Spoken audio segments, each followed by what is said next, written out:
Nako, eto na po mga kaubayan, iyak si Luestro, article of impeachment versus BP Sara, dismiss at depektibo.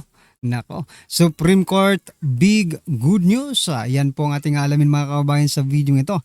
Pero bago po natin simulan yan, palike naman po ng video ito, malaking tulong po yan. Maraming salamat po. At eto na nga, simulan na po natin to.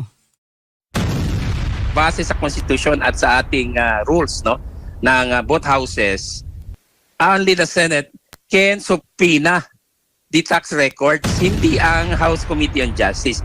Sa tingin ko, walang nexus na na-establish or link ang prosecution para ipasubpoena itong tax records ng mag-asawang Duterte. Very defective yung articles of impeachment na final ng House, with all due respect.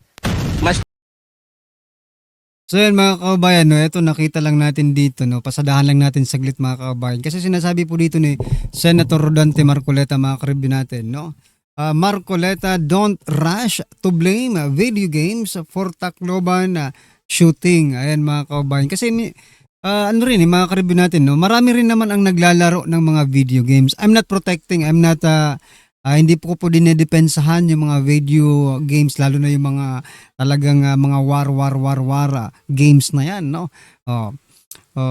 pero what I'm trying to point out mga kababayan, sa dami-dami po nang naglalaro ng mga video games, bakit sila? Bakit sila lang yung naging ganon, di ba?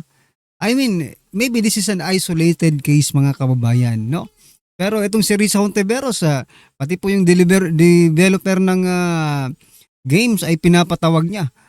Buti na lang hindi sinipot si Risa Hontiveros kasi gagamitin lang sa pamumulitika yan, di ba?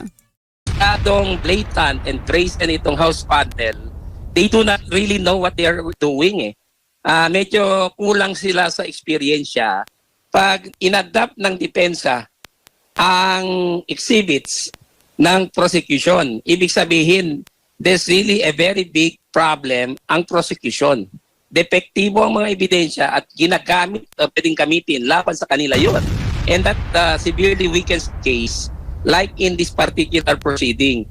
So, halos lahat ng ebidensya na minamarkahan nila or ni-request nila ay inadapt ng depensa. So, ibig sabihin, their case is really very weak.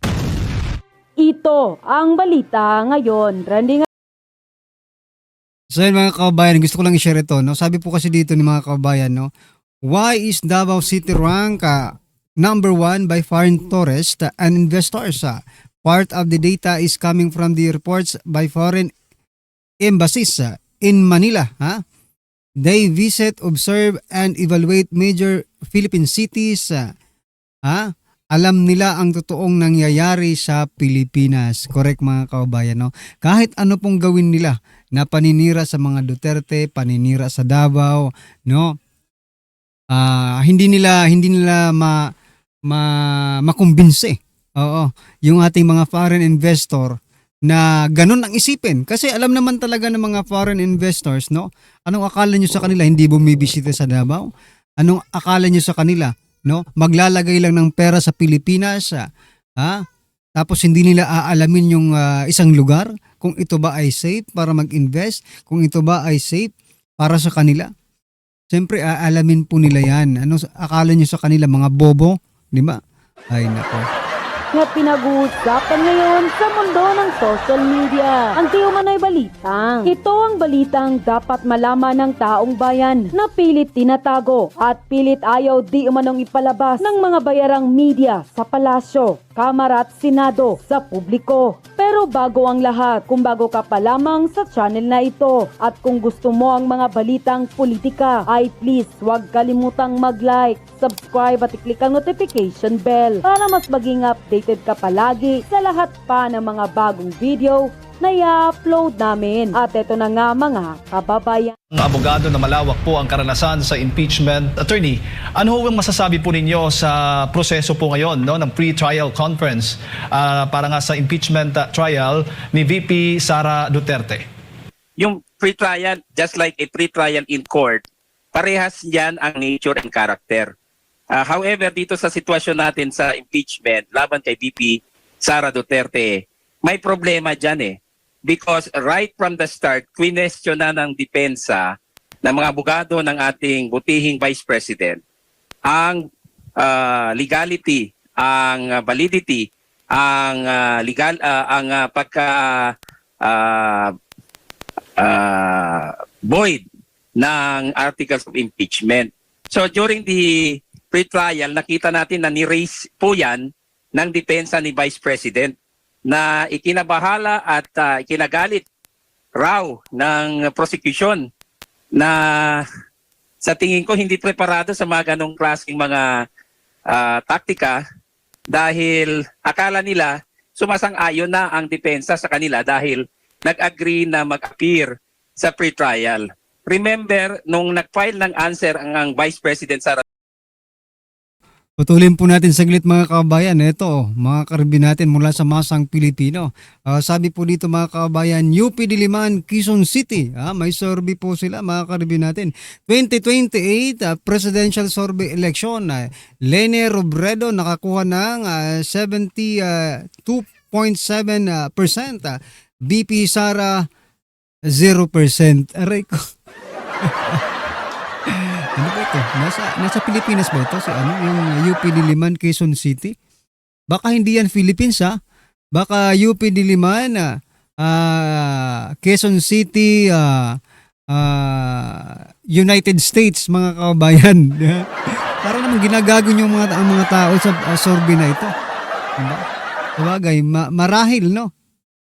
Yung mga estudyante dyan, no?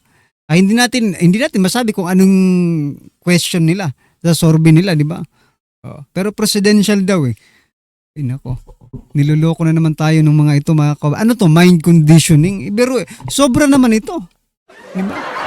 Nasobrahan kayo sa mind conditioning kung yan po ang gusto niyo iparating sa taong bayan.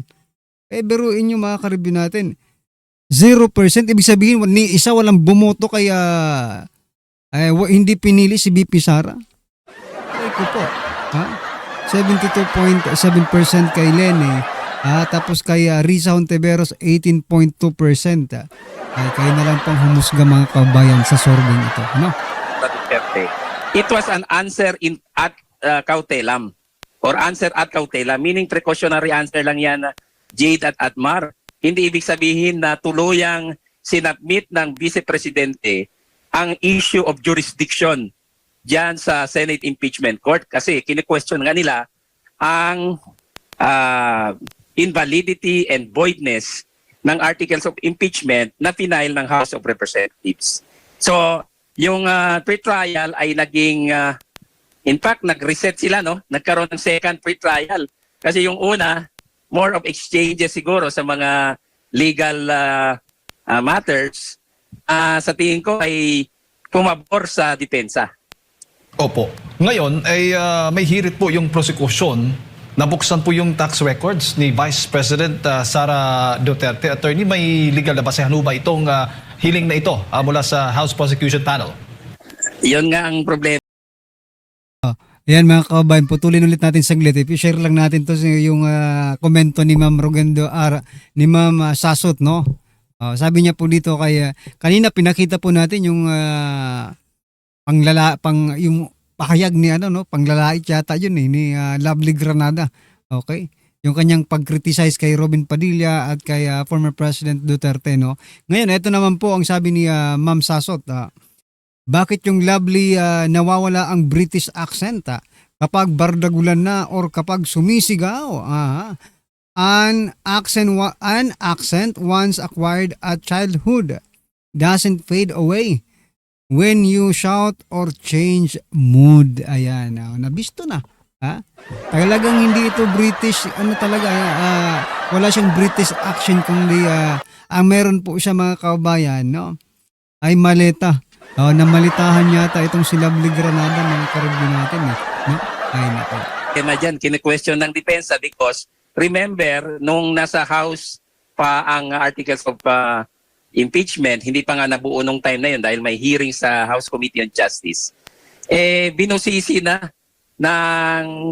ng committee yung mga bagay na hindi dapat nila binusisi. Like for example, sinupina nila yung BIR commissioner para dalhin yung tax records at ibang mga records ng iba't ibang agencies o opisina para gawing basehan laban sa vice presidente dahil nakita nila na mahina yung impeachment complaints laban kay VP Sara.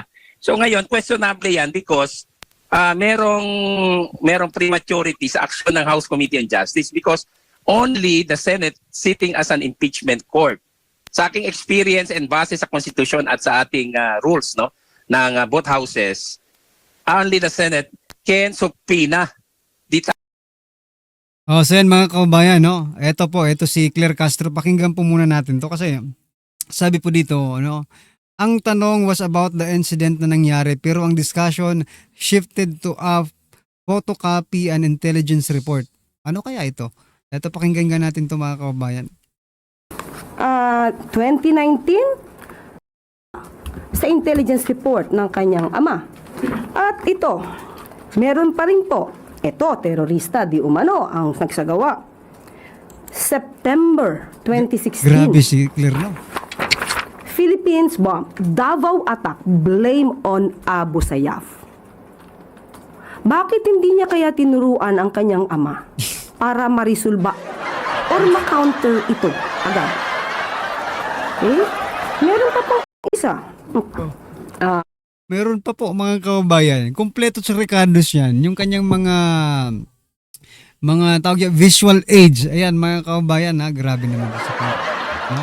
Ang tinatanong po kanina, nung sabi dito, ang tinatanong po dito, yung discussion about sa insidente nangyari. Pero bakit ganyan ka sumagot? Napunta na tayo sa kay former President Duterte na naman. Ano ba ito si Claire? Lagi na lang. Duterte. Hindi siguro ito makatulog si Claire pag hindi nakakasambit, no? Ng pangalang Duterte, mga kababayan. Nako po. tax records, hindi ang House Committee on Justice. So, hindi nila buksan yan doon sa level nila, pero yung pamamaraan na ginawa nila mukhang foul. And that becomes an issue now because sa tingin ko, walang nexus na na-establish or link ang prosecution para ipasupina itong tax records ng mag-asawang Duterte.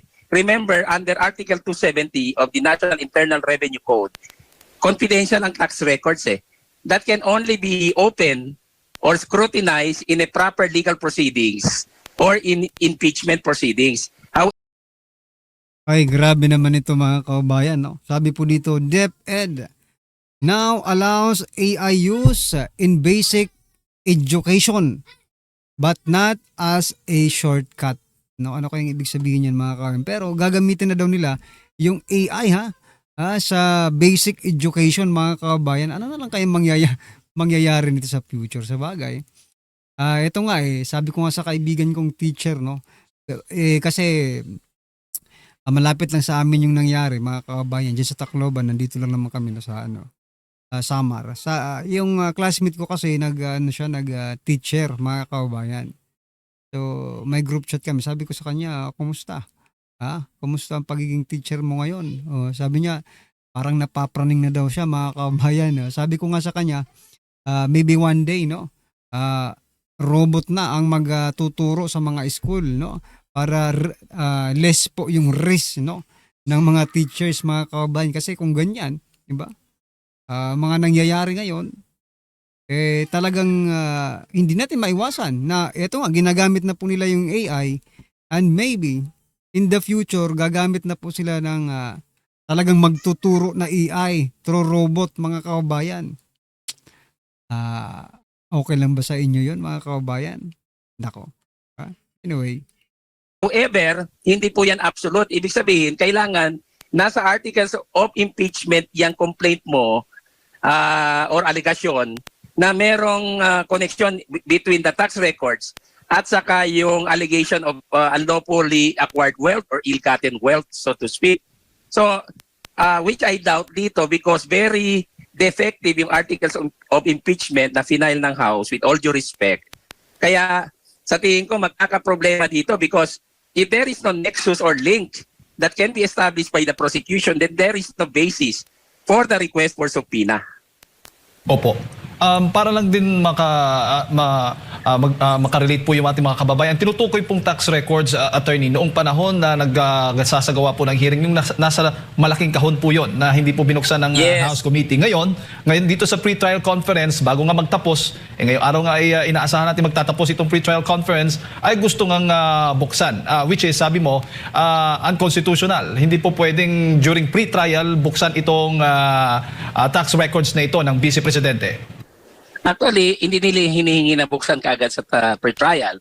They were requesting na ito ay markahan, may reservation siguro sila sa markings, at i-present sa trial proper ng Senate proceedings. Ang problema lang dito, mula sa simula, walang link itong mga tax records doon sa complaints ng dalawang grupo na nag-file ng impeachment complaints laban kay Vice Presidente Sara Duterte. So ngayon, paano mo ma-justify ang subpoena na hinihingi nitong prosecution panel sa Senado para mapayagan ang pagbukas nitong tax records? Remember also that the tax records are protected by the Data Privacy Act, hindi lang ng Article 270. Ayun mga kabayan, ito sabi naman po dito ni Akbayan Representative Percy Sedanya, mga kabayan. Sabi niya po dito, baliko na talaga pag-iisip ni BP Sara. Only consistent corrupt lawbreakers will call threatening the life of another person as freedom of expression. Ayan mga kabayan. Normal lang yan sa ating mga Bisaya, sa mga Bisaya, Waray. Normal lang po yan yung mga ganyan mga kabayan, no? Minsan nga sabi mo, eto pera po sa pero it's just an expression freedom of expression nga kaya expression po dito sa Samar, mamatay ka like that, di ba? Mamatay ka. Ano yan expression po pag galit na galit ka mga kabayan. And sometimes pag katuwaan, mga joke, di ba? Uso yan dito yung mga ganyan. Tanungin mo yung mga Waray, di ba? Yung mga Waray mahilig diyan Pero ang hindi ko lang dito matanggap, baliko na talagang pag-iisip ni BP Sara. Hindi kaya ikaw ang baliko, si Danya? Di ba? Nasuzoom in ba ito? Ayan, nasuzoom in pala Ayan po ang baliko. Ayan Hindi ba ikaw ang baliko, si Danya? Si Danya o Sindanya? Sindanya? Mukhang ikaw yata ang baliko dito sa sinasabi mo, Sindanya. Anyway. Ano pong masasabi niyo dyan sa pagkabaliko sa sinasabi ni Sindanya, mga kabayan? In ang National Internal Revenue Code. So hindi po ito basta-basta. This is a very serious matter which can even be questioned before the Supreme Court in a proper proceeding or petition. So yan ang problema ng House. Hindi sa depensa ang problema. The defense is just doing their work. But the House panel has committed a grave error or a mistake right from the start. Kaya ngayon, medyo sila, in estopel sila, their action can be questioned now. At saka, if you scrutinize the articles of impeachment nila, very defective. Kasi walang masiyahan yung articles of impeachment dahil hindi naman covered ng ill-gotten wealth allegation na wala naman doon sa articles of, doon sa complaint na pinail ng dalawang grupo way back doon sa House Committee on Justice. So, one defect leads to another, and one void proceeding leads to another. Yun ang problema ngayon dito. And the Vice President can always question that in a proper petition before the Supreme Court. Ayan, narinig nyo Pwedeng kahit anong oras, pwedeng questionin yan ni BP Sara, mga kabayan. Pero ito po mga karibin natin, ito naman pong si SP Win Gatchalian. Ayan mga kabayan, buti single tayo, sabi niya, kaya maraming oras. Ayan oras saan? Sa trabaho? Parang hindi naman. Oras para saan, Senator Win? Para sa mga chicks. Ayan. Para sa maleta. Kung marami kayong oras, kung marami kayong oras dyan, bakit hindi nyo nasimulan yung investigasyon sa flood control? Di ba mga kabayan? As simple as that.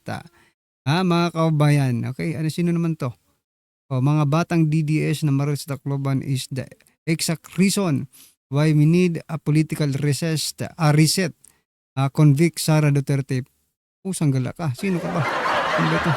Juan Luna vlog. Ay, ito, nabasa na pala natin ito ng mga ilang kahapon, no? So, nag-pop up na naman sa newsfeed natin. Pero isa lang ang masasabi ko dito mga kababayan, no? Kay Juan Luna. Napakaganda po ng ano mo, napakaganda ng pangalan mo, Juan Luna. Ginamit mo pa talaga yung pangalan na Juan Luna. Pero wala naman sa katauhan mo, no? Ob ka. Isa ka bang bangag? Yun lang po masasabi natin dyan. Bangag siguro ito. Ayan mga karabin natin, ano po ang inyong masasabi dyan? Just comment down below at syempre huwag pong kalimutang i-like ang video ito. Malaking tulong po yan. Maraming salamat po.